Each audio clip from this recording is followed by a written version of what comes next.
Nuevamente, muy buenos días. Hermanos, el sermón que se estará predicando esta mañana tiene por título El Evangelio que divide. Y se estará predicando sobre Juan capítulo 6, versículo 60 hasta el 61. Perdón, hasta el 71. Texto que leyó nuestro hermano Giancarlos hace un momento.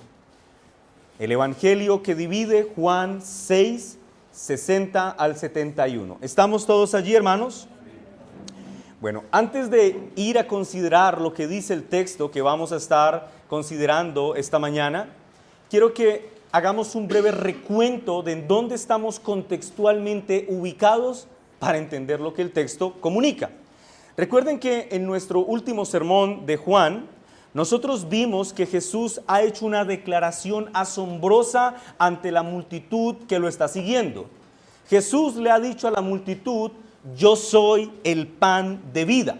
Recuerden que la multitud, cuando se presenta ante Jesús allí en Capernaum, tratan de ponerlo a prueba para ver si es que Él es digno del respeto de ellos.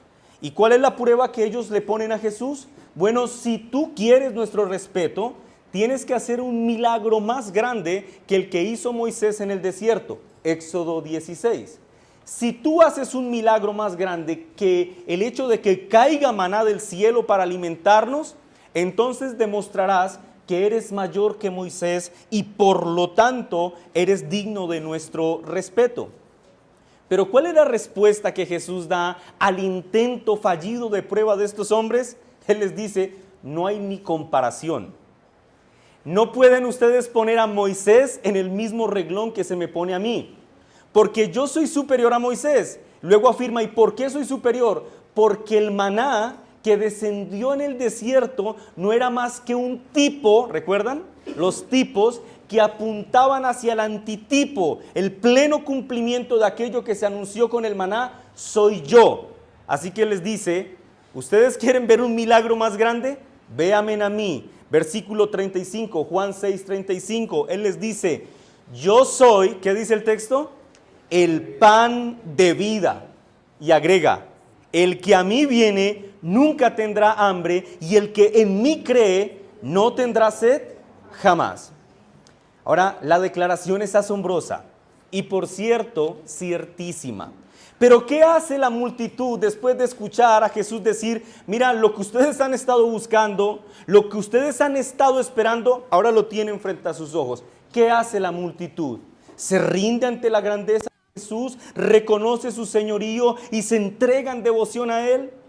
No, mis hermanos, ellos deciden transitar por la senda del desprecio a pesar de la misericordia que el Señor les ha extendido. Versículo 42 y 41. Murmuraban entonces de él los judíos. Aquí voy a hacer un paréntesis. Noten el nombre que Juan le está dando a estos hombres. ¿Quiénes dice que son? Los judíos. Grábense en eso. Primer grupo de hombres que se va a mencionar en este sermón. Los judíos. Para hacer referencia a los líderes que estaban hablando en nombre de la multitud. Volvamos a leer el versículo 41. Murmuraban de él los judíos porque había dicho: yo soy el pan que descendió del cielo. Y decían: ¿no es este Jesús el hijo de José, cuyo padre y madre nosotros conocemos? ¿Cómo pues dice este: del cielo he descendido? Y recuerden que en el texto griego, cuando ellos se refieren a Jesús como este, lo están haciendo con desprecio. ¿Cómo este tipejo nos dice que descendió del cielo si nosotros conocemos a su humilde padre, que es un carpintero? ¿Ahora este nos va a salir con que descendió del cielo? Bueno, en ese contexto de circunstancias que he narrado en esta introducción, es que ocurren los hechos de los versículos 60 al 71, es decir, la escena continúa.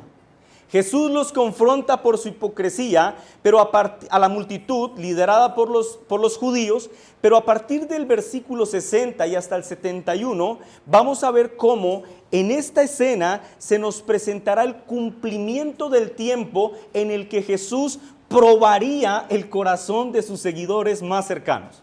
Y yo quiero explicar esto de la siguiente forma. Ustedes que han estado atentos a quizás llevamos más de 1 año y medio predicando Juan. Si ustedes lo piensan bien, todos los capítulos que hemos visto de Juan, los 6 primeros capítulos de Juan, tienen un propósito y ese propósito no ha cambiado. El propósito es que todo el mundo que está leyendo este evangelio tenga claro una sola cosa. ¿Cuál es esa única cosa? Que Jesús es Dios. Es decir, Juan en estos primeros 6 capítulos está empeñado en dar testimonio de la identidad divina de Jesús como aquel Mesías que han estado esperando. Y en el desarrollo de este anuncio glorioso, en donde dicen, mira, Jesús es el Mesías esperado, Juan nos dice que distintos grupos de gentes han venido a Jesús para escucharlo, para atender a su mensaje. Pero lo que vamos a ver hoy en particular, mis hermanos, es cómo responden los hombres al mensaje del evangelio. Es decir, Juan ha presentado a Jesús como el Mesías. Ahora vamos a ver cómo los hombres responden al anuncio de ese evangelio. Y lo que yo pretendo, mis hermanos, en la manera en que se desarrolla este sermón, es que aquí todos, absolutamente todos tengan esto claro. Nadie puede quedar indiferente al anuncio del evangelio. Nadie. O respondes positivamente para salvación, o tu silencio es una respuesta hostil en contra del evangelio. Hermanos amados, el evangelio siempre exige una respuesta de los hombres. Y siempre los hombres responden al evangelio. ¿Entienden eso? El evangelio siempre exige que los hombres respondan a él. Pero los hombres siempre, por su naturaleza, responderán al evangelio. Ya sea que sean conscientes de que están respondiendo o no. Voy a poner un ejemplo, una ilustración histórica para que veamos cómo los hombres siempre responden al evangelio. Quizás ustedes hayan escuchado del gran predicador americano Jonathan Edwards.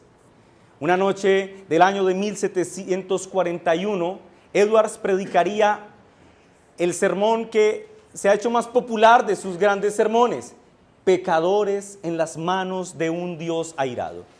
Los registros de lo que ocurrió en aquella noche son apasionantes.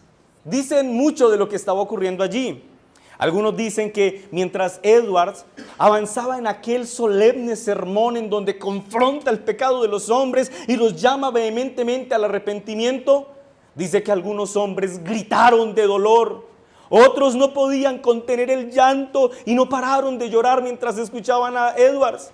Algunos dicen que mientras otros estaban tan aterrorizados, cogidos de sus sillas, las uñas se les rompían.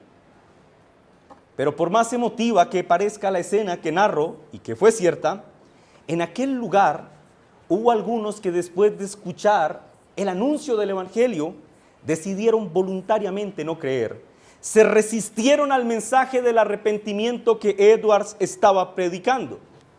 De hecho, hay suficientes registros históricos que indican que algunos de los asistentes presenciales a aquella predicación, más tarde, saliendo de este lugar, criticarían severamente a Jonathan Edwards, se burlarían de él y muchos incluso harían una suerte de ridiculización de Edwards por la forma tan apasionada en la que hablaba, refiriéndose a él como un demagogo, como un entretenedor o como un payaso. Noten esto. Por una parte, un grupo de hombres que escuchó atendió al llamado al arrepentimiento y se aferraron con esperanza a Cristo. Pero por otra parte, aquellos mismos que estaban escuchando, algunos de esos que estaban escuchando, menospreciaron el anuncio de salvación por gracia. Yo quiero que ustedes observen esto. Nadie en aquel lugar quedó indiferente. Y lo mismo pasa hoy. Nadie queda indiferente al anuncio del evangelio. La predicación del evangelio, mis hermanos, produce una respuesta en todos los que estaban escuchando a Edwards, como produce una respuesta en todos los que estamos en este lugar. Para unos producirá una respuesta positiva para salvación y para otros una respuesta negativa para endurecimiento, demostrando, mis hermanos, que los hombres siempre responden al evangelio. Es decir, el anuncio del evangelio no permite neutralidad. Y escúchenme con mucha atención esto: cuando un hombre no se pronuncia positivamente a rendirse a Cristo, aquel mensaje del evangelio, cuando no se aferra a la esperanza de salvación y dice: Me voy a tomar un tiempo prudente para ver si creo o no creo.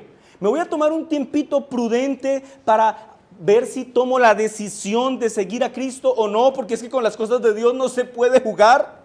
En realidad, el silencio de ese individuo y la falsa prudencia de aquel hombre están testificando en contra de él, diciendo que ha decidido transitar por la senda del endurecimiento.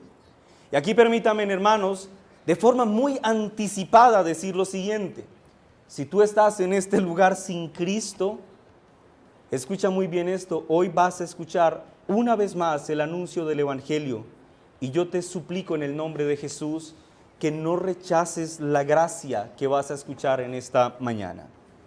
Dicho esto, para entender la forma, porque hermanos, esto todo es solamente una introducción como larga, pero para entender la forma en la que el Evangelio divide a los hombres en dos únicas categorías, porque solo hay una de dos respuestas para el Evangelio: o crees en él o lo rechazas, no hay neutralidad. ¿Eso ya está claro? Ok, hoy lo que vamos a ver es cómo el Evangelio divide a los hombres y cómo se caracterizan los unos y cómo se caracterizan los otros. Por lo tanto, vamos a dividir nuestro texto en dos partes. La primera parte inicia en el versículo 60 y se extiende hasta el versículo 66. Para los hermanos que toman nota, yo titulé a este primer punto: el falso discípulo y el evangelio. Repito, el falso discípulo y el evangelio. Versículo 60. ¿Estamos todos allí, hermanos? Amén. Dice la palabra del Señor, versículo 60. Al oírlas, muchos de sus discípulos dijeron: dura es esta palabra, ¿quién la puede oír? Sabiendo Jesús en sí mismo que sus discípulos murmuraban de esto, les dijo: ¿esto os ofende? Pues ¿qué si viereis al Hijo del Hombre subir a donde estaba primero? El Espíritu es el que da vida y la carne para nada aprovecha. Las palabras que yo os he hablado son espíritu y son vida, pero hay algunos de vosotros que no creen. Porque Jesús sabía desde el principio quiénes eran los que no creían y quién le había de entregar. Y dijo: por eso os he dicho que ninguno puede venir a mí si no le fuere dado del Padre. Versículo 66. Desde entonces, muchos de sus discípulos volvieron atrás y ya no andaban con él. Juan 6, 66. A propósito del número 666. Juan narra, mis hermanos, la reacción que están teniendo un grupo de hombres al anuncio del Evangelio. ¿Cómo los llama a esos hombres? Los discípulos. Ahora, ¿a qué están reaccionando estos discípulos? ¿Qué fue eso que Jesús dijo que los alteró tanto y los hizo reaccionar? Que él haya dicho en el versículo 35: yo soy el pan de vida. Ahora, permítanme aclarar algo antes de avanzar. La expresión discípulo que se utiliza en este texto no significa creyente. Voy a repetirlo. Discípulo en este contexto no significa creyente. Es más bien una referencia a aquellas personas que estaban siguiendo a Jesús y que en apariencia estaban algo comprometidas con él. Como que les gustaba andar cerca a él y seguramente habían hecho declaraciones de: Señor, yo te seguiré a donde quiera que tú vayas.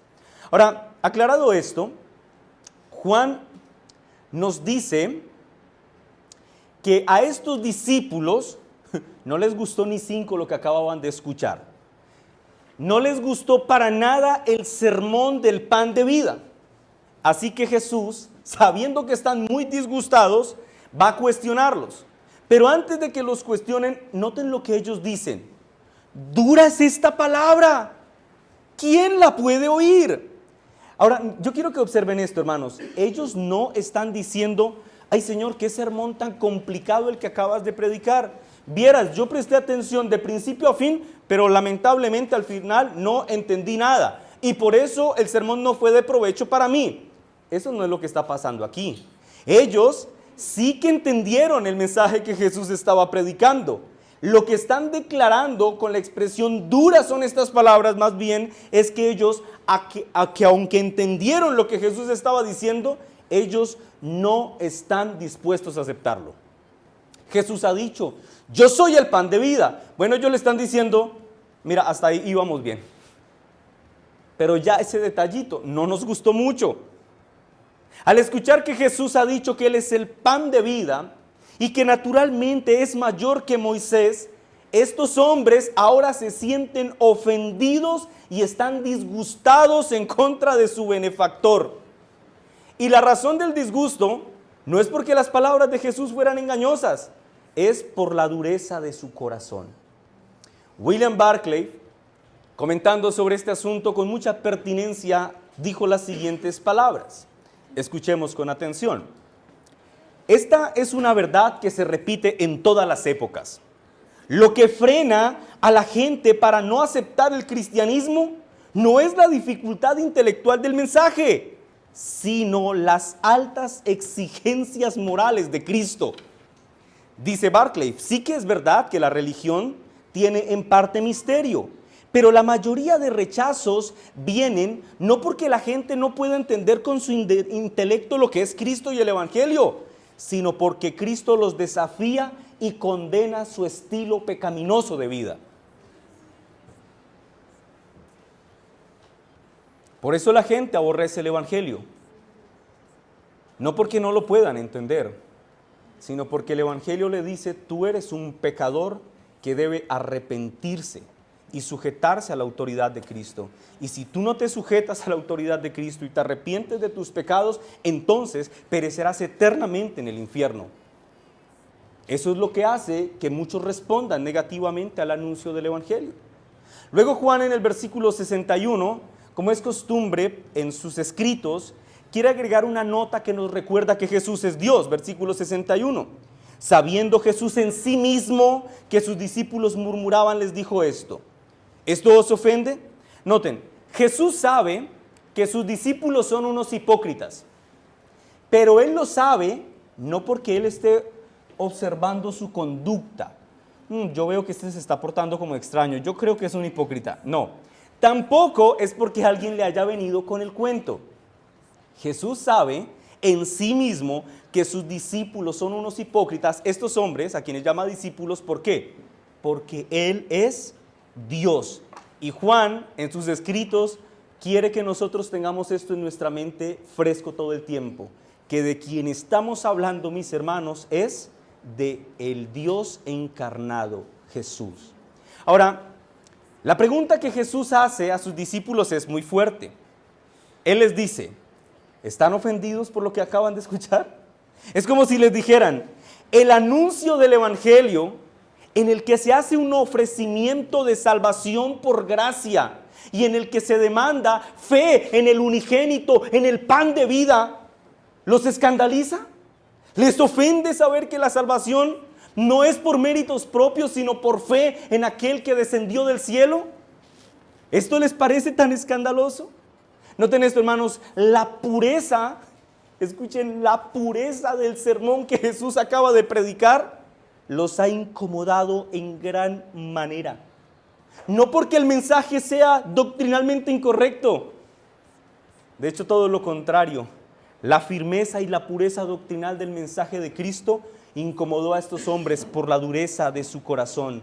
Una demanda personal de poner su confianza en Cristo, de comer de su carne, de beber de su sangre, fue demasiado para estos hombres.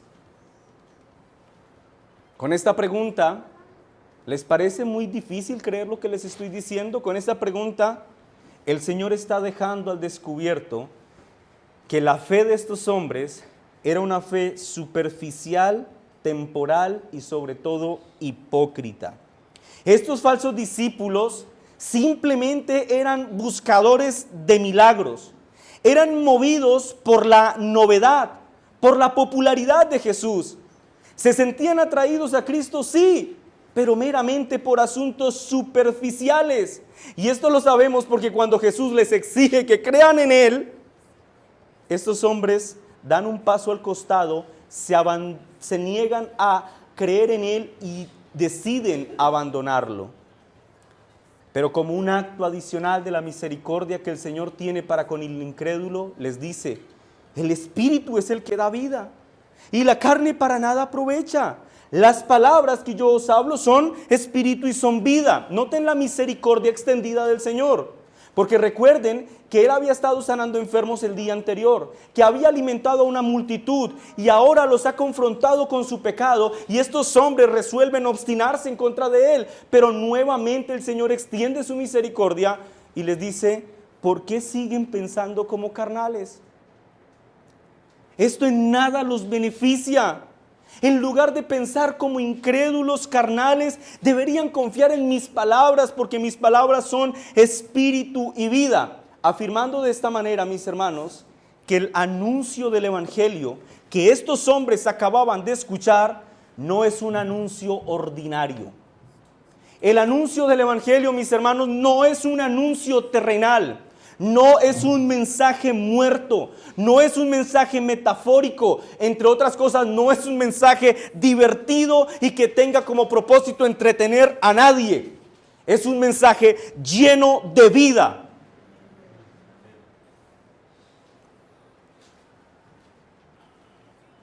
Jesús les está recordando a estos hombres y a nosotros que el mensaje del Evangelio se acepta por fe en un sentido profundo y espiritual, y que cuando ese mensaje se acepta bajo estos criterios, entonces ese mensaje es el instrumento que Dios usa para sacar de las profundidades del infierno al que estaba perdido. En otras palabras, aquellos que solo se ocupan de la carne y que están preocupados por lo material y por el presente bienestar terrenal, jamás comprenderán las enseñanzas de Jesús. Aquellos hombres cuyo horizonte termina en lo que esta tierra puede ofrecerles, están privados de las enseñanzas de Jesús y de la vida que Jesús ofrece a través del bendito Evangelio. Y esto es así, mis hermanos, porque la única forma de entender la bondad que se anuncia en el Evangelio es cuando el hombre es iluminado por esa obra interna que el Espíritu Santo hace en el corazón de aquel que el Señor ha llamado para salvación. Ahora bien, el Señor extiende su misericordia, una vez más les anima a que se arrepientan y crean, pero posterior a esto, sin darle más vueltas al asunto, el Señor les dice: pero yo sé que hay algunos de ustedes que no creen, dándonos a entender, mis hermanos, que la incredulidad es la raíz del letargo intelectual. Es decir, una persona no puede decir que después de escuchar el Evangelio no acepta venir a Cristo porque el mensaje es difícil de entender. En realidad, esa persona no pudo ver la gracia de Cristo en el Evangelio por la dureza de su corazón. En otras palabras, mis hermanos, las verdades que Jesús habla a través del Evangelio solo están al alcance de aquellos que tienen fe. Voy a repetir esto: las verdades del Evangelio solo están al alcance de aquellos que tienen fe. Por eso, mira cómo continúa el versículo 66, mostrándonos cómo termina el camino de los falsos discípulos. Y en general, no solamente de estos que están acá siendo narrados, sino en general de todos los falsos discípulos. Todo falso discípulo cae en la categoría del versículo 66. ¿Estamos allí? Leamos el texto. Desde entonces, muchos de sus discípulos volvieron atrás y ya no andaban con él. Una traducción textual del versículo 66 nos obliga a hacer una variación en la primera expresión. En Reina Valera se traduce como desde entonces, pero más textualmente debería traducirse o podría traducirse de la siguiente forma: como resultado de esto o a partir de este momento. Es decir, como resultado de una predicación firme y consistente del Evangelio, los falsos discípulos vuelven atrás. Como consecuencia de la predicación del Evangelio, los falsos discípulos le dan la espalda a Jesús y deciden volver a vivir esa clase de vida que habían dejado atrás. La expresión volver atrás que se utiliza en nuestro texto no solamente hace referencia a un abandono explícito en lo físico, ¿me hago entender? Sino que hace referencia a las consecuencias que se derivan de no estar con Cristo. Es decir, estas personas no solo ya no estaban físicamente al lado de Cristo, sino que ahora habían resueltamente vuelto a caminar por la senda de impiedad en la que antes de que fueran discípulos habían caminado. ¿Me hago entender? O sea, ellos no solo dijeron, bueno, me voy para mi casa y ya no sigo más a Jesús, pero yo me sigo portando bien. No. Y esa es una mentira que el diablo susurra en el oído de muchos, que dicen, yo puedo alejarme del Señor. Yo puedo tener mi vida según mi criterio, según mi forma de entender la espiritualidad, y yo no necesito tampoco de una iglesia, porque yo y el Espíritu Santo y la sala de mi casa para ver un buen sermón por internet es todo lo que yo necesito. Lo que va a ocurrir después de un tiempo es que volverán atrás. Todos los acontecimientos que narra este capítulo, mis hermanos, dejan claro algo para nosotros, y es que seguir a Jesús implica un compromiso personal.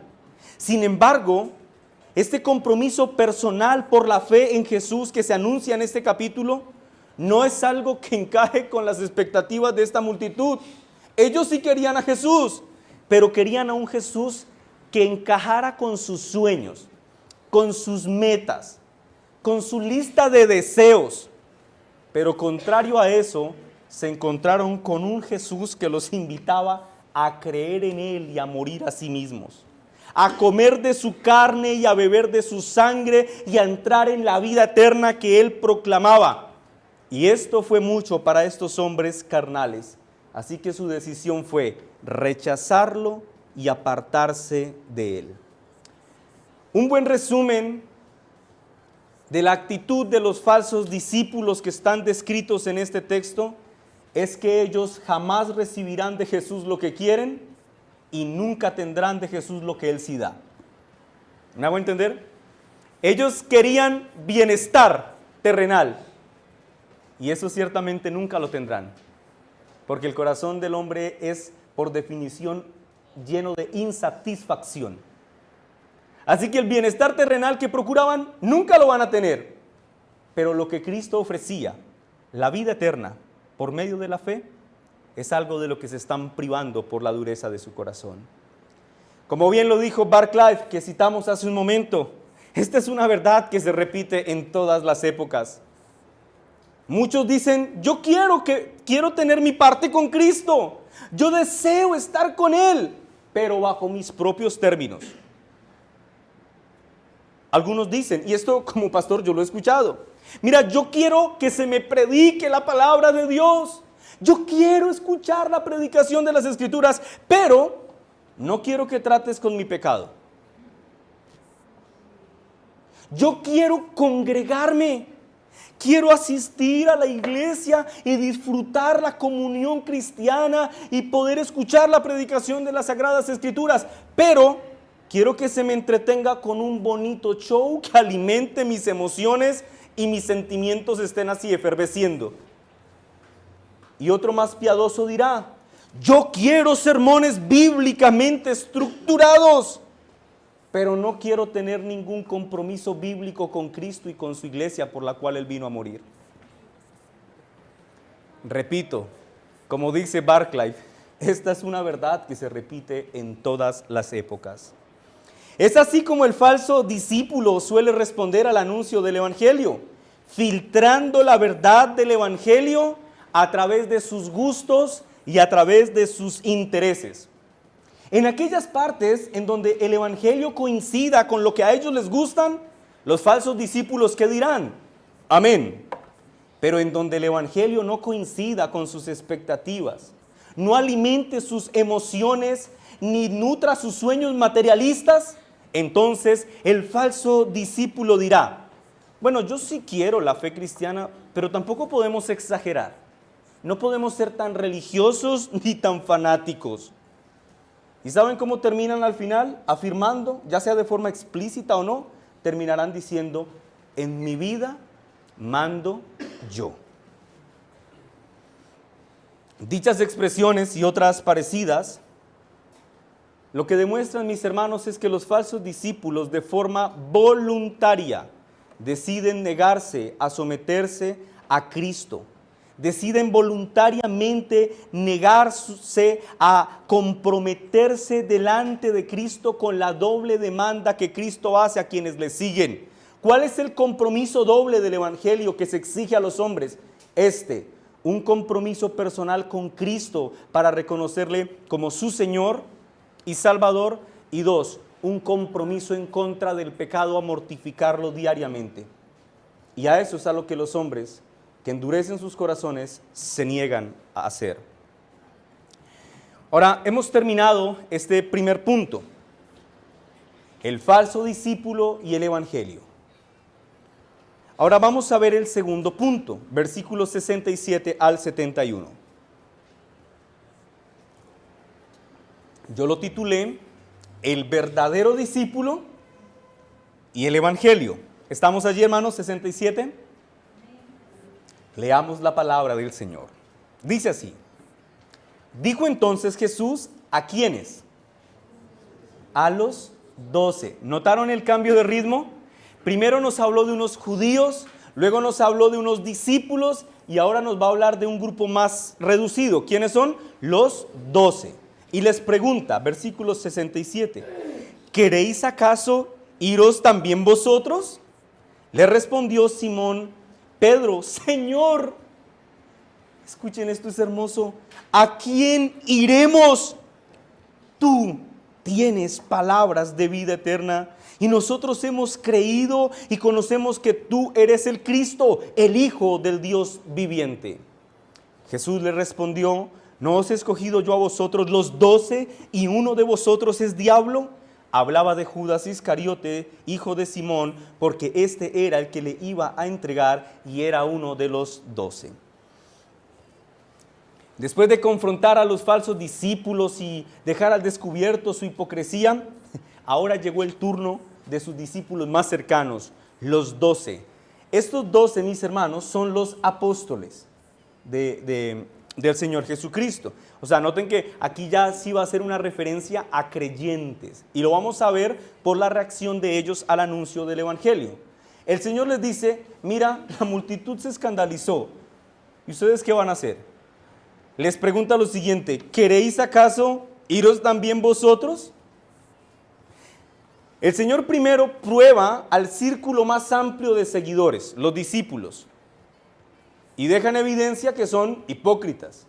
Pero luego continúa dirigiendo su mirada a un círculo más cercano, a los 12, y les hace una pregunta, ¿queréis iros vosotros también, como aquellos que me han abandonado?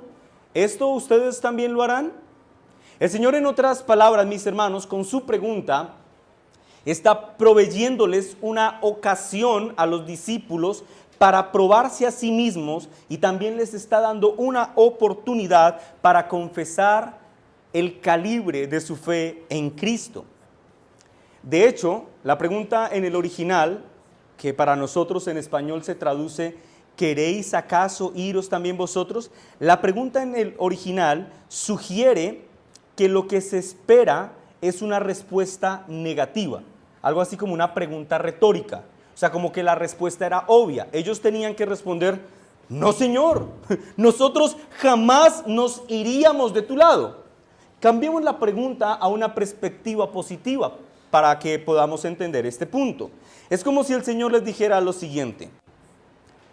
Ustedes realmente, y escuchen esto, hermanos, y pregúntenselo a ustedes mismos, o respóndanlo más bien en sus corazones. Ustedes realmente, de forma consciente y voluntaria, estarán a mi lado, comerán de mi carne y beberán de mi sangre para recibir la vida que yo doy. Ustedes deciden definitiva y voluntariamente permanecer conmigo a pesar de que las grandes masas empiezan a abandonarme. Lo más seguro es que en esas grandes masas hubieran amigos cercanos de los 12. ¿Ustedes van a permanecer a mi lado a pesar de esto? Y la respuesta en un sentido positivo sería: sí, Señor, permaneceremos a tu lado sin importar qué. Y aquí, mis hermanos, tenemos una gran característica de un verdadero discípulo. El verdadero discípulo de Cristo, al anuncio del Evangelio, responde con fidelidad a su Señor. El discípulo de Cristo no es fiel si las circunstancias se lo permiten. El discípulo de Cristo es fiel a pesar de las circunstancias. Luego en el versículo 68 y 69, Pedro, convirtiéndose en el portavoz, en el vocero de los 12, lanza una declaración magnífica de lealtad y de aceptación de la persona de Cristo. Lean conmigo el versículo 68 y 69.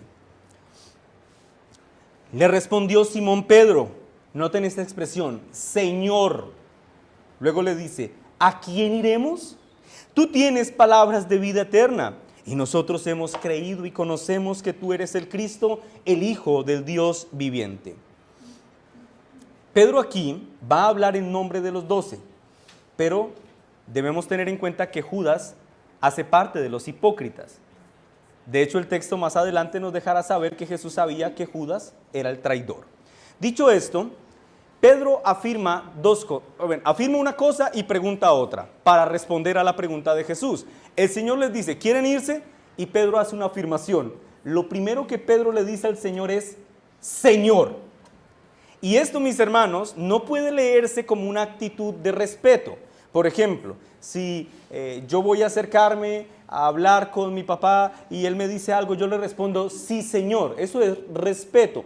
Pero la palabra griega que se utiliza aquí es la palabra Kyrios, que es una forma de hablar de la divinidad de a quien se refieren. O sea, Pedro responde a Jesús reconociendo que él es el divino Mesías que estaban esperando. Y después de exaltarlo como el Kyrios, Pedro le hace una pregunta al Señor. ¿A quién iremos? ¿A quién iremos? Sugiriendo con su pregunta lo que ha de ser una realidad en el corazón de cada cristiano, mis hermanos. Que no hay otra persona a la que un verdadero discípulo de Cristo pueda ir para satisfacer las necesidades de su corazón, sino solo Cristo. Solo Cristo. Y entonces de aquí se deriva otra característica esencial de un discípulo que responde al Evangelio. Esa otra característica es que el discípulo depende de su Señor. ¿A quién iremos si solo tú puedes satisfacer las necesidades que hay en nuestro corazón? Noten esto, el verdadero discípulo es fiel a pesar de las circunstancias y el verdadero discípulo depende de Cristo y no de sí mismo.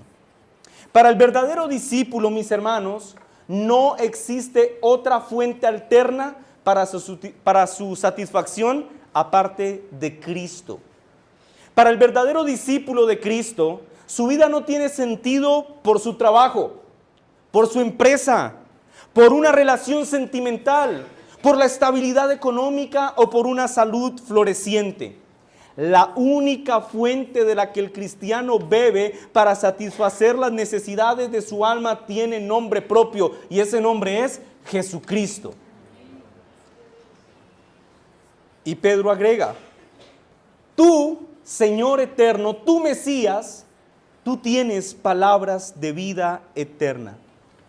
Pedro, como cualquier verdadero discípulo, sabe que las palabras de Jesús no son simples afirmaciones bonitas para hacernos sentir chévere por dentro.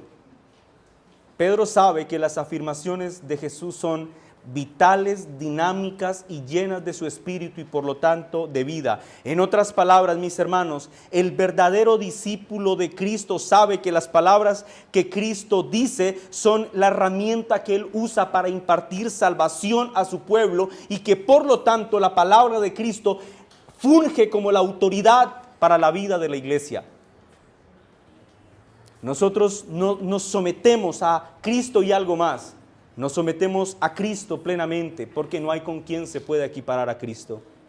Y por eso el apóstol Pedro agrega: y nosotros hemos creído, porque sabemos que tu palabra es verdad. Hemos creído y conocemos que tú eres el Cristo, el Hijo del Dios viviente. Ahora, la declaración en sí misma es clara, pero permítanme agregar un aspecto interesante del texto. Él dice: hemos creído y conocemos. En la gramática griega del texto, las expresiones están dadas en tiempo perfecto. ¿Qué significa esto?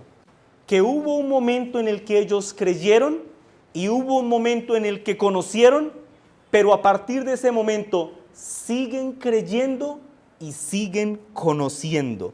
Es como si Pedro dijera: mira, nosotros hemos entrado en el conocimiento de la verdad por tu gracia, y nuestro mayor anhelo en esta vida es seguir avanzando en ese conocimiento de tu divina persona.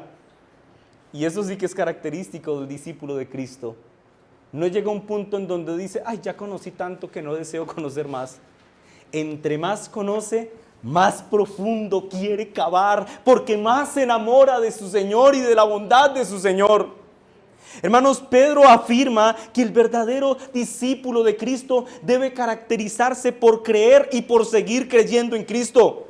Y sin lugar a dudas, esta confesión espléndida nos permite deducir otra característica esencial del verdadero discípulo, y es que el verdadero discípulo desea crecer en la fe y crecer en el conocimiento de Cristo todos los días de su vida.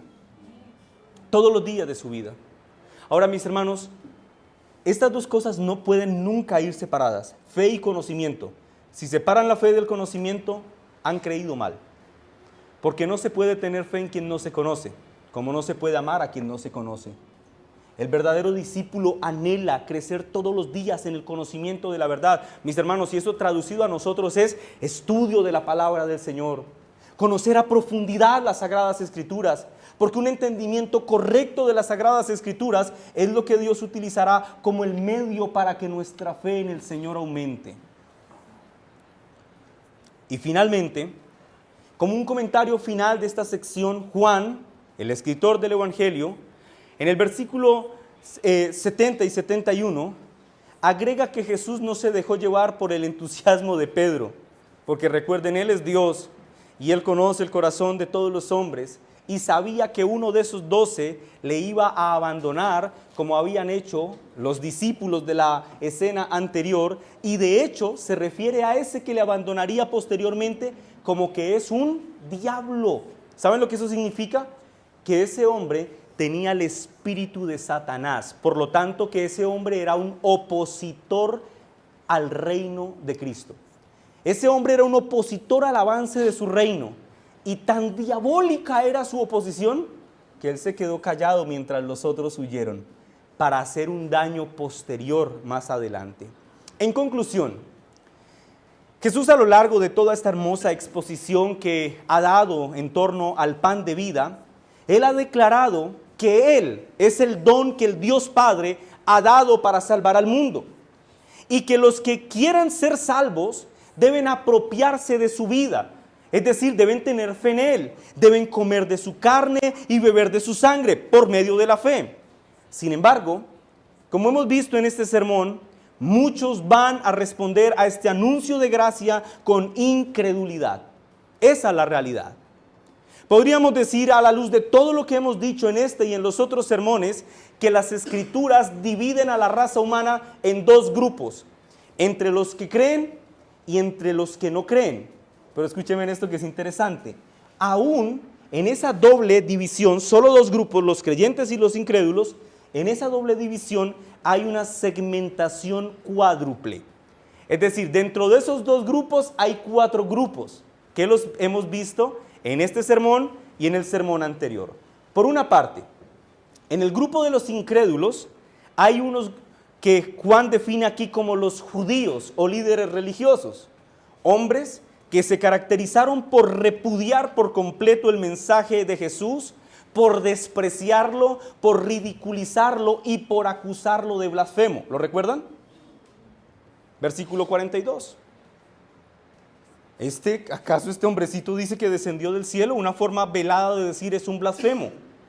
Bueno, esos son los líderes religiosos, los judíos, los que rechazan abiertamente el mensaje del evangelio. Pero luego, dentro de los incrédulos hay otro grupo que Juan definió en este sermón como los discípulos. Aquel círculo de seguidores que en apariencia eran cercanos a Jesús, pero que consideraron que el llamado a apropiarse de Cristo por medio de la fe y a rendirse a su señorío fue algo como muy fuerte y muy escandaloso. Entonces, después de un tiempo de andar con el Señor, deciden apartarse de Él. Pero hay un tercer grupo dentro de los incrédulos, el diablo, Judas, que aunque en rebelión en contra del mensajero y del mensaje, decide con un estilo diabólico terrible permanecer al lado de Cristo para fungir como instrumento de Satanás en contra del avance de Cristo y de su reino. En síntesis, en la categoría de los incrédulos, judíos, discípulos falsos o Satanás, en esa categoría están todos aquellos que no se someten a Cristo y no responden positivamente a las demandas del evangelio. Sí, los que dicen, me voy a tomar un tiempo para saber si creer o no creer. En una de estas tres categorías se encuentran esos hombres. Quizás ellos digan, bueno, no exageres, pastor, porque yo no soy como Judas. O sea, Judas era terrible. No me puedes comparar con Judas o en la misma categoría de él. Sí, quizás no seas como Judas, pero aceptas el evangelio de Cristo solo hasta cuando éste te confronta con tus pecados. Entonces sigues permaneciendo en esta categoría. La otra categoría se definen como los que creen.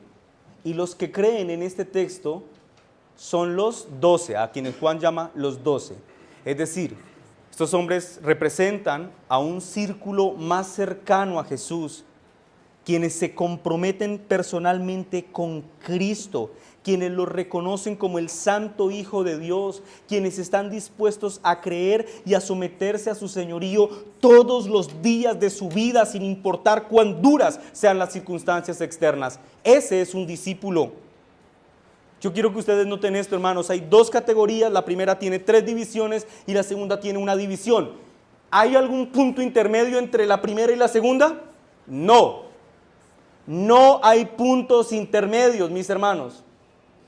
Cuando el evangelio se anuncia, no hay grises, no hay neutralidad a la hora de responder al llamado del arrepentimiento y la fe. Cuando el Señor habla a través del evangelio, ningún hombre puede permanecer indiferente. Y tú que me estás escuchando, o crees a lo que has escuchado en esta mañana o no crees. O recoges con Cristo o desparramas sin Él. Pero no hay un punto en el que tú puedas decir, estoy aquí esperando a ver qué decisión tomar. Si estás esperando a tomar una decisión, tu decisión ya fue en contra de Cristo. Si dices que te vas a tomar un tiempo, en realidad el silencio que guardas está gritando a fuerte voz que decidiste no creer. Y por lo general, cuando una persona decide no creer al anuncio del evangelio, a ese en el que Cristo llama a los hombres para darles vida eterna y exige de ellos su sumisión completa ante su persona, lo que generalmente representa un obstáculo entre un hombre y Cristo, además de su naturaleza caída, pero en términos prácticos lo que representa ese obstáculo es el amor que ese hombre tiene por lo que el mundo le ofrece. Y permíteme decir lo siguiente. Si hay alguien en este lugar que dice, mira, a mí las cosas del Señor me interesan, pero no tanto como para ser un cristiano, porque me gusta el mundo y el placer que el mundo me da, permíteme preguntarte lo que pregunta el Señor en Mateo 16:26. ¿Qué aprovechará al hombre si ganare todo el mundo y perdiere su alma? ¿Qué si consigues todo el placer que este mundo puede darte? pero cuando el día de descender a la tumba llegue, sepas que una miseria eterna espera por ti. Ahora permítanme preguntar a todos, hermanos, amigos, si tuviéramos que hacer una lista con nuestros nombres para hacernos encajar en una de estas dos categorías o en una de estas tres categorías internas, ¿en qué parte pondrían nuestro nombre? Hermanos, que el Señor ilumine su palabra en nuestros corazones y nos haga entender la profunda urgencia que tenemos de Cristo para que nuestros nombres estén escritos en el libro de la vida, identificados entre aquellos que creen en el bendito Salvador. Permítame finalizar el sermón con un par de breves aplicaciones adicionales a las que seguramente el Señor ya les ha permitido por su Santo Espíritu en sus propios corazones ya haber llegado a ellas. La primera aplicación quiero remitirla a los hermanos en la fe que nos acompañan en esta mañana. Hermanos amados, ustedes y yo al escuchar el sermón que acabamos de escuchar, deberíamos sentirnos impulsados a glorificar y a adorar a Dios, porque de no ser por Él, no permaneceríamos firmes en la fe. Y me voy a explicar, la aplicación la voy a explicar de esta forma. De no ser por Cristo, tú y yo ya habríamos retrocedido. De no ser por Cristo, tú y yo ya habríamos admitido en nuestra mente duros pensamientos en contra del Evangelio, y como los hombres del versículo 66, ya hubiéramos vuelto atrás y hubiésemos adoptado aquel estilo de vida pagano e impío que hoy ya no tenemos.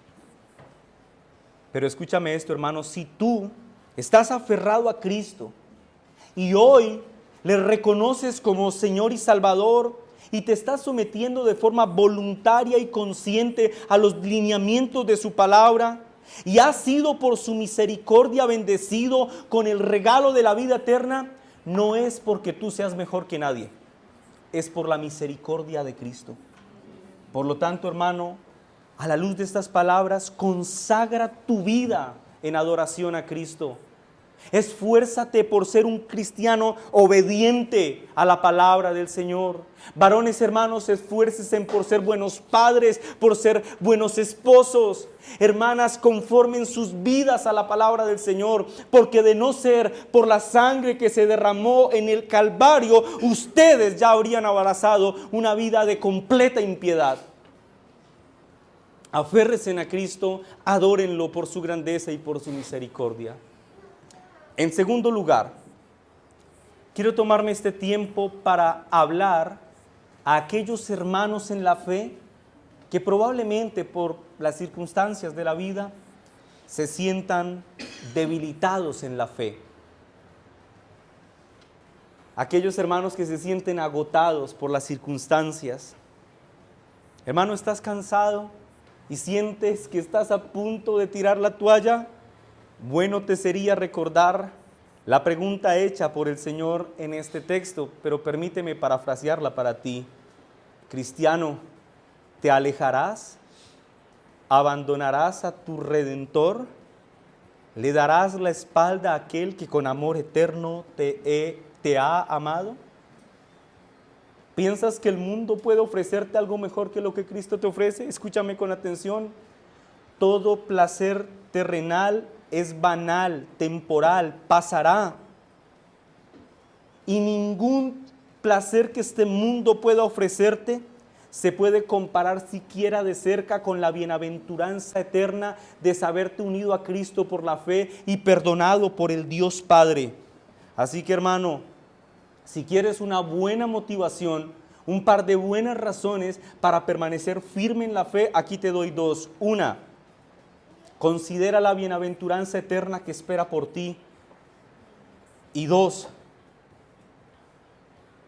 considera la honra de Cristo como aquel que es digno. Y por lo tanto, sujétate a Él, sométete a Él Considera estos dos elementos, la bienaventuranza eterna y la honra de Cristo, como elementos suficientes para impulsarte en la fe cristiana. Por último, quiero dirigir mis palabras a los amigos que nos acompañan en la congregación. Y cuando digo amigos, me refiero a aquellas personas que a plena conciencia saben que no están unidas a Cristo por medio de la fe. Que ustedes saben, mira, yo he escuchado el Evangelio, quizás esta es la primera, segunda, tercera o 10ª vez que escucho del Evangelio, pero yo sé que no soy un cristiano. Esa obra interna no ha pasado en mi corazón. A ti te hablo para decirte que si has sentido el peso de tus pecados en el desarrollo de este sermón y te has preguntado quizá cómo podrías hacer para ser salvo, yo te animo a que con el apóstol Pedro te preguntes, ¿a quién podré recurrir para recibir la vida eterna?